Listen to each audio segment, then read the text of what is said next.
In this video, we will walk through the feature store, show how it can be used to generate training data in the Petastorm file format, and then we're going to train some model in Tensorflow using Petastorm files. Okay, first I'm going to log into the user interface with the admin password, the default. In this case, I'm working with the feature store project that was generated. This demo feature store project was generated by running this feature store tour on the left hand side. So when I ran this feature store tour on the left hand side, we got this project called demo_feature store on the right hand side. So I'm going to go into the demo feature store project now, and what we can see here is that we have this feature store service on the left, and because I ran the tour, it generated some existing feature groups, and we can look through some of the statistics of those feature groups, get some good correlations for features in this feature group, descriptive statistics for features in this feature group, and so on. So what we're going to do in this case is we're going to go to the Jupyter notebook, and we're going to start a Jupyter notebook. And in this case, I'm going to take a little bit more memory because I have enough memory available. I only have one GPU, so we'll take what we get. And I'm starting a Jupyter notebook server. You may have to authorize opening the new tab. So now that the notebook server is opening, I'm going to go to the Petastorm folder here. Now you can see there are some other notebooks here. Of interest is the Scala tour, so it's not just the Python API that I'm going to go through today, but there's also a Scala API to the feature store. So if you like to do your data engineering in Scala rather than Python, then it's suitable for that.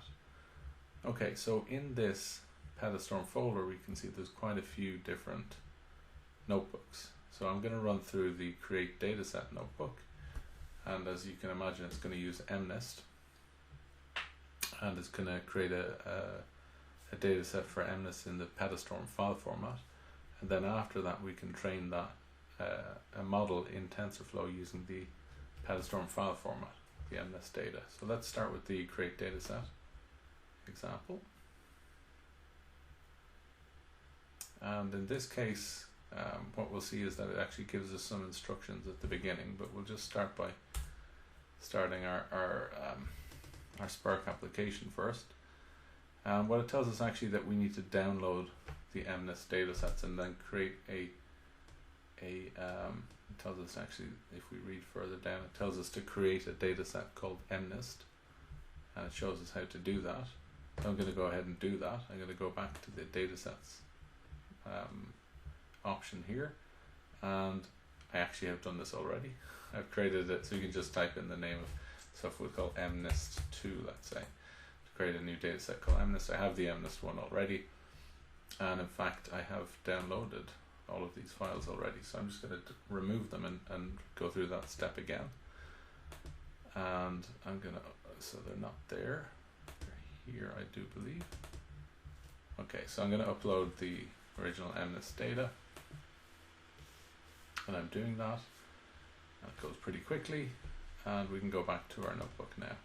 So now we've made the MNIST data available within this folder. We can just validate that that's the case, and it is. And what we can do now is we're going to actually parse the input data into NumPy arrays. So these are the input files, and we're really just doing some basic feature engineering to get out some NumPy arrays. And what we'll get back is the training images, the training labels, the test images and test labels. Oops, we'll do that. Go to the next one. And then we can save those as NumPy files. And they're going to save them in the MNIST dataset that we were in. So if we refresh this page here, we'll see that there's some NumPy files have been created in here. Okay, let's go back. And at this point, what we're going to do, we can just create some functions for plotting now. We're using the PySpark notebook up here, as you can see, and plotting in the PySpark notebook is not as straightforward as plotting in the Python kernel. So what you have to do is you have to use this magic called local to indicate that you're going to run some local Python code on the same server as this Jupyter Notebook server itself. So in this case, we can use matplotlib to do plotting if we want. So let's just run this particular cell. And it's defining a plot train example function and a plot test example function that we're going to use in a bit. And in the next part, what we're doing is we're loading up the NumPy arrays into from memory. So we're just reading them from memory, and then we can actually just plot them. So we just plotted an example there. We can plot another example here. We get a 0, we get a 7 and a 2. Okay. So now we have this NumPy dataset. This is the MNIST dataset. It's in NumPy format. We would like to save it as a Petastorm dataset. So we need to do a little bit of work. We need to define a schema in Petastorm, and this is what our schema looks like. So the image in MNIST is a 28 by 28 by 1 image, and then we have the digit representing which number that the 28 by 28 pixel image represents. So what we're going to do is create a Spark data frame with the data in NumPy arrays. We do that here first. And we have these train output path and test output path are going to store our Petastorm data. Petastorm, by the way, is just an extended version of Parquet, but it's a columnar file format which has some benefits over formats like TF records. For example, you can read only the columns that you need within that data set. You won't have to read all of the data set and then drop the columns in memory, and with extremely large data sets that's a very beneficial property. So in this case, what we're going to do is we're basically going to take the MNIST data, training data, turn it into an RDD, and the test data the same. So we have Spark RDDs, create data frames from them, and we're using this MNIST schema as Spark schema to do that. So this is the Petastorm MNIST schema that we're indicating back here, that we're basically going to add that to our data frame. So now we have the data frame in a format and a schema that Petastorm understands. We can register that particular data frame with our feature store. And in this case, we can give it a little description so that when we go back to the feature store, we can find it. Turning off a couple of the statistics that we calculated, it makes it go a little bit faster.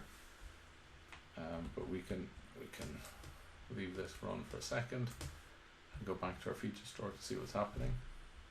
You can see that the feature store is here. Now you can see it hasn't been fully registered yet, so it obviously hasn't finished yet. So let's go back. I think it takes about a minute in this case for it to, so it does several passes of the data to calculate statistics. And in this case it's saying, we're getting an error saying schema is not defined. So maybe we missed a cell back here. The beauty of notebooks. Let's have a look for schema.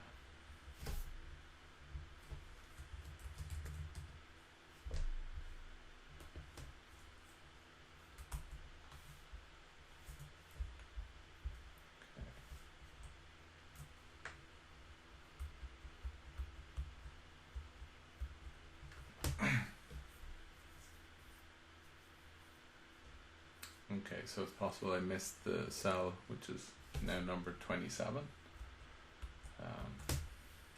Sometimes it's better just to go run all, and you won't encounter that kind of problem.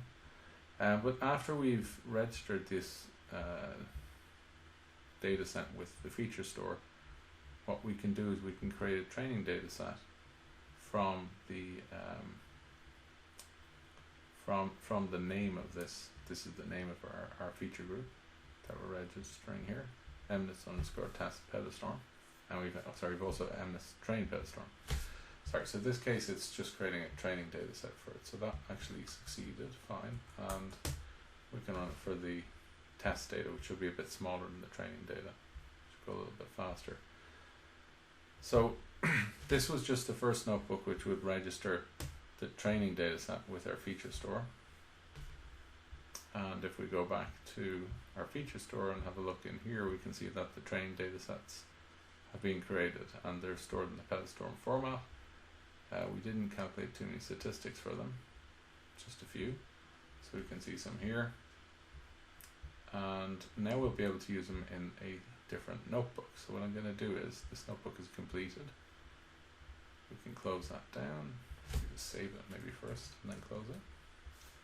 And then we can shut down that notebook. You can shut it down from here, from within Jupyter. You can also shut it down from Jupyter back here. We can see it's actually shut down already. It would have appeared down here where we have no running applications. So now what I'm going to go back and do is, I can either, with that data set, I can actually train a model in either PyTorch, which has a reader for Petastorm, or Tensorflow. So I'm going to run Tensorflow in this example. And the notebook is now opening. The notebook's actually running on the far side of the world. That explains part of the delay. So I'm just going to start the notebook running here, and what we can see are some hyperparameters, the name of our two data sets, the training one, the test one. And the next cell here is called create, has a function called create model, and this will be used actually just to create the Keras model and the layers that are in this particular convolutional neural network. You can see it's a very simple one with some batch norm and max pooling and dropout, and some hard-coded hyperparameters. Okay, those few have finished, so we can move on. We can create a summary of that Keras network. And now what we can do is we can create a training data set and a reader. So this reader will be able to take our Petastorm data and return it back as a Tensorflow data set. So that Tensorflow can understand the trained data and use it directly in Tensorflow. So I'll run the last one, launch. So after we've defined this mapping from Tensorflow to the data set in Tensorflow, we have a function called train function, which will be used to train the actual model.